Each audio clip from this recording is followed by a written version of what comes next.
السلام عليكم ورحمة الله وبركاته. اللهم صل وسلم وبارك على سيدنا محمد صلى الله عليه وسلم. ازيكم يا حبايبي، عاملين ايه؟ يا رب تكونوا بخير. هنعمل مع بعض النهاردة فراخ مشوية بطريقة حلوة جدا على البوتاجاز من فوق، مش هندخلها الفرن، وهتطلع حلوة جدا جدا جدا كأننا مشتريينها من بره. انا عملتها مرة قبل كده وطلعت حلوة جدا، ودي تاني مرة اعملها. هتعجبكم جدا. تابعوا معايا الخطوات ونفذوها خطوة خطوة، وان شاء الله هتطلع معاكم كويسة. هتنفع معاكم قوي في العزومات وفي رمضان، وهتنفع معاكم لو انتم مستعجلين، لان هي يسيرة جدا وبتخلص على طول. وممكن تعملي معاها مكرونة محمرة او مكرونة بصلصة او رز بسمتي، او ممكن تاكليها كده تعملي معاها سلطة طحينة وتاكليها كده بالعيش، يعني ممكن كل حاجة تمشي معاها. عندي هنا فرختين غسلتهم ونقعتهم شوية في الليمون والدقيق والملح، وبعدين شطفتهم وسبتهم يتصفوا. وده بصل مقطعاه طرنشات، وده فلفل الوان عندي كنت مفرزاه في الفريزر لان ما عنديش فريش في التلاجة. ودي البولة اللي هعمل فيها. هاخد البصل وافضيه كده كده. فضينا البصل بتاعنا اللي احنا مقطعينه طرنشات اهو.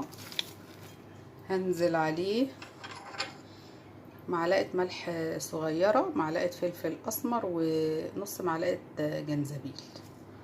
هندعك البصل ده بالملح والفلفل والجنزبيل،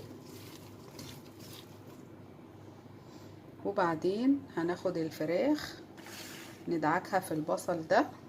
تابعوا معايا.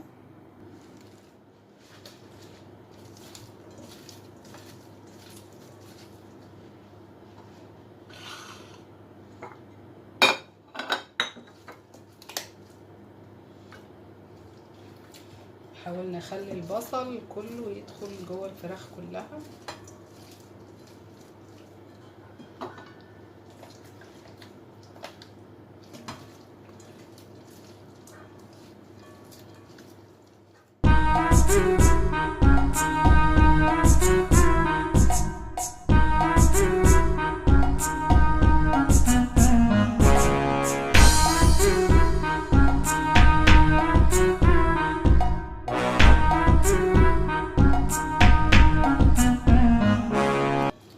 هنسيبها بقى كده في الخليط ده.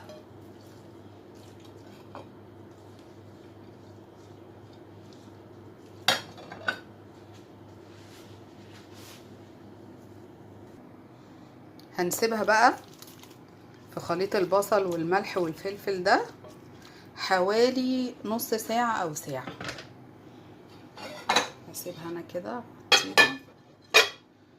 وهسيبها حوالي ساعة ونرجع نشتغل فيها تاني. تابعوا معايا الفيديو للاخر، اوعوا تروحوا في اي حتة. ورجعنا لكم تاني. دلوقتي فات ساعة. دلوقتي بقى هشيل البصل من الفراخ، وانا عايزة الفراخ لوحدها. هحاول انفضها من البصل، ما اخليش عليها بصل خالص.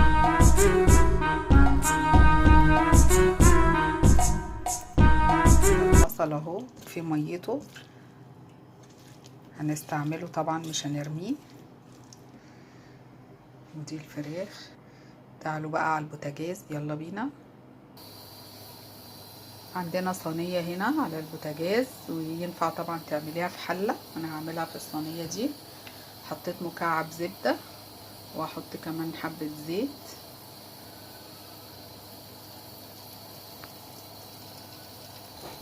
هنخلي النار عالية. ينفع طبعا تحطي زيت بس او سمنة بس زي ما انت عايزة.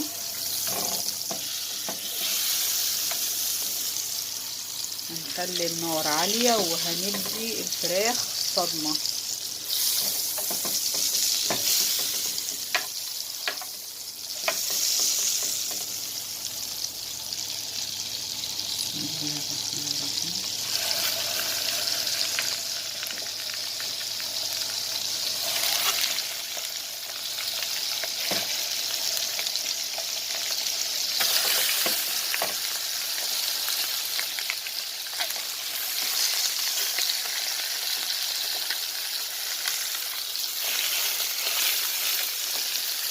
عايزينها تحمر من تحت.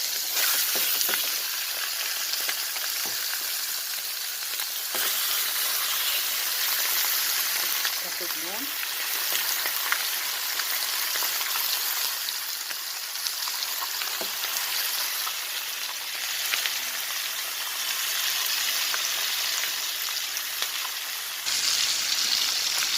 هنخليها تاخد صدمة وهنقلبها.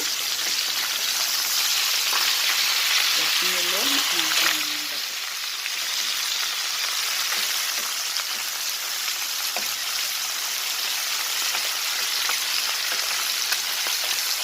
نسيبها لحد ما تفضل ان هي تتقلب معانا.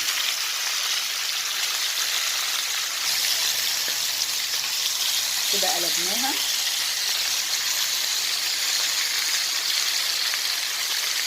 طبعا اي حته بيضه هنقلبها تاني لحد ما كلها تاخد اللون الحلو ده.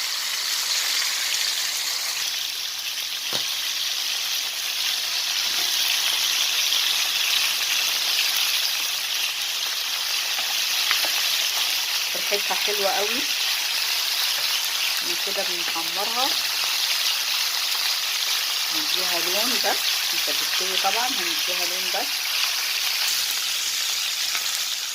كده خلاص قربت. معانا معلقه ثوم مفروم هنحطها.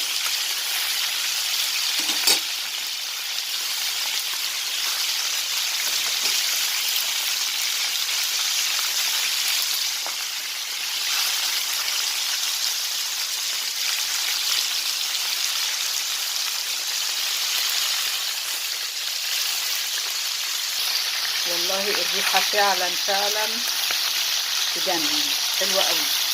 هنضيف بقى البصل بتاعنا.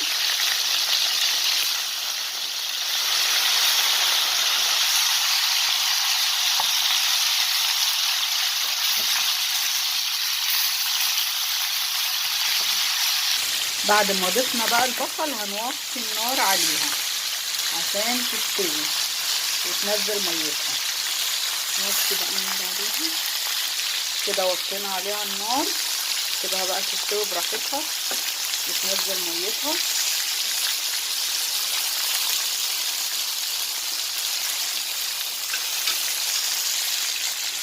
تابعوا معايا الفيديو للاخر، اوعوا تروحوا في اي حته. هنضيف عليها الطماطميتين دول، قطعتهم صغير قوي وهنضيفهم.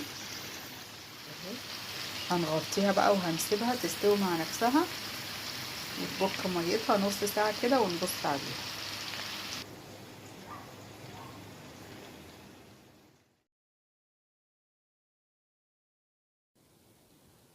كده بعد ما فات 30 دقيقه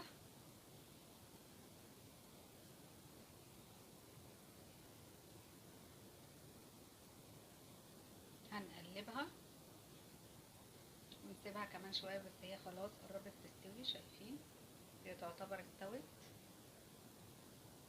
شايفين بكت ميه قد ايه.